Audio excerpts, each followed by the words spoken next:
Assalamualaikum warahmatullahi wabarakatuh. Perkenalkan, saya Puspa Clarissa, NIM 21030622 dari PTNA.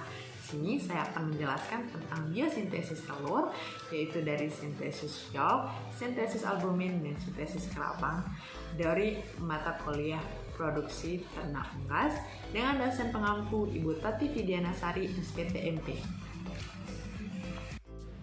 Oke, yang pertama kita masuk ke sintesis yolk atau pembentukan dari komponen-komponen yolk atau yang disebut juga dengan fitogenesis. Nah, sintesis ini berlangsung di dalam hati yang prosesnya itu terjadi dari pituitari atau kelenjar di bawah otak yang akan melepaskan hormon gonadotropin dan hormon steroid. Nah, kemudian hormon steroid ini akan melepaskan hormon estrogen. Nah, hormon steroid ini akan menyuruh hati tadi untuk melakukan sintesis protein.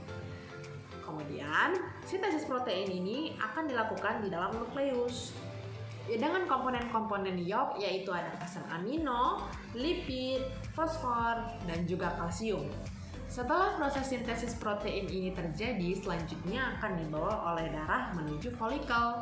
Kemudian ada dua jenis proses yang dihasilkan, yaitu ada B-lipoprotein yang berfungsi untuk membawa trigliserida, kolesterol, dan lipid untuk disebar ke seluruh tubuh. Lalu ada juga proses pembentukan yolk atau vitellogenin di dalam folikel, yaitu lipofitelin dan juga fosfitin yang fungsinya untuk memberi makan sel telur dan melindunginya. Kemudian setelah semua proses terjadi, maka yolk atau kuning telur itu akan terbentuk dan berada di tengah. Kemudian kita masuk ke komposisi yolk. Nah, komposisi yolk itu hanya mengandung kurang lebih 50% air, karena selebihnya itu umumnya itu adalah protein dan juga lipid ya, dengan perbandingan 1:2.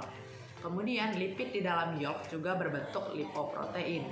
Untuk padatan yolk sendiri itu mengandung fosfoprotein yang juga disebut fosfitin, lipoprotein, lipofitelin atau high density lipoprotein atau HDL.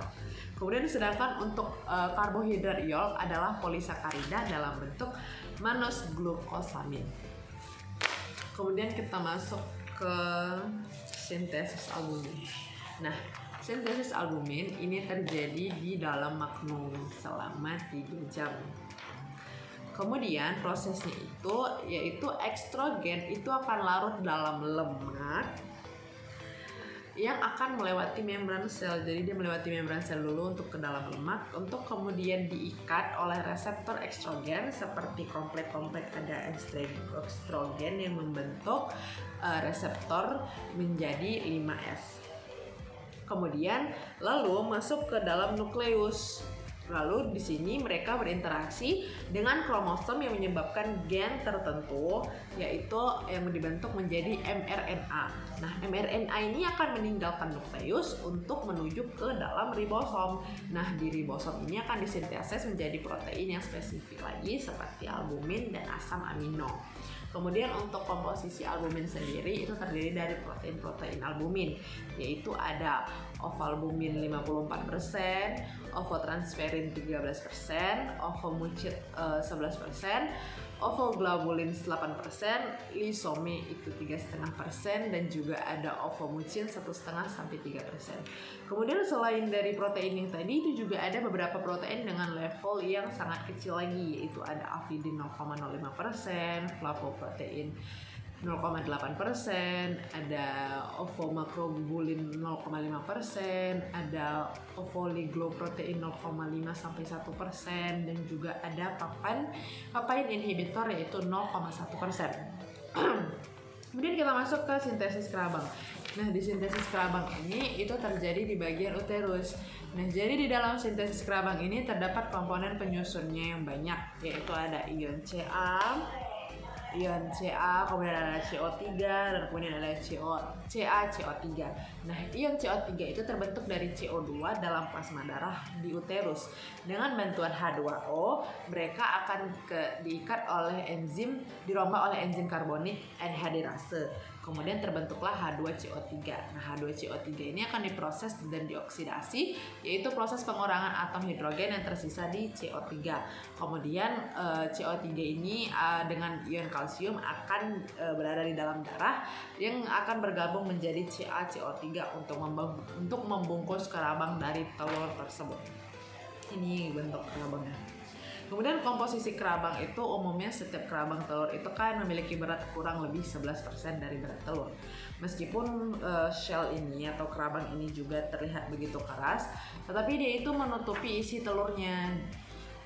Tapi untuk fakta yang sebenarnya itu cangkang telur itu memiliki pori-pori jika dilihat dengan lebih teliti lagi, yaitu untuk berfungsi untuk pertukaran udara melalui celah dari pori-pori tersebut. Kemudian masuk untuk cangkang telurnya itu terbentuk dari bahan-bahan organik yang berupa kerangka yang berasal dari susunan serabut-serabut halus dan juga granula-granula. Kemudian untuk ada juga substansi interstisial yang tersusun dari campuran garam organik. Nah, bahan organik tadi juga akan menjadi pembentuk cangkang telur yang akan meliputi 94% kalsium karbonat, 1% magnesium karbonat, 1% kalsium fosfat, dan 4% lagi terbuat dari bahan-bahan yang khususnya itu protein. Nah, kemudian pembentukan kulit telur tadi terbagi menjadi 4 bagian utama, yaitu ada kutikula, ada lapisan bunga karang, lapisan mamila, dan juga ada lapisan membran. Oke, sekian penjelasan dari saya tentang biosintesis telur, dari sintesis yolk, albumin, dan juga sintesis kerabang. Jika ada salah kata ataupun ucapan, mohon dimaafkan. Terima kasih. Wassalamualaikum warahmatullahi wabarakatuh.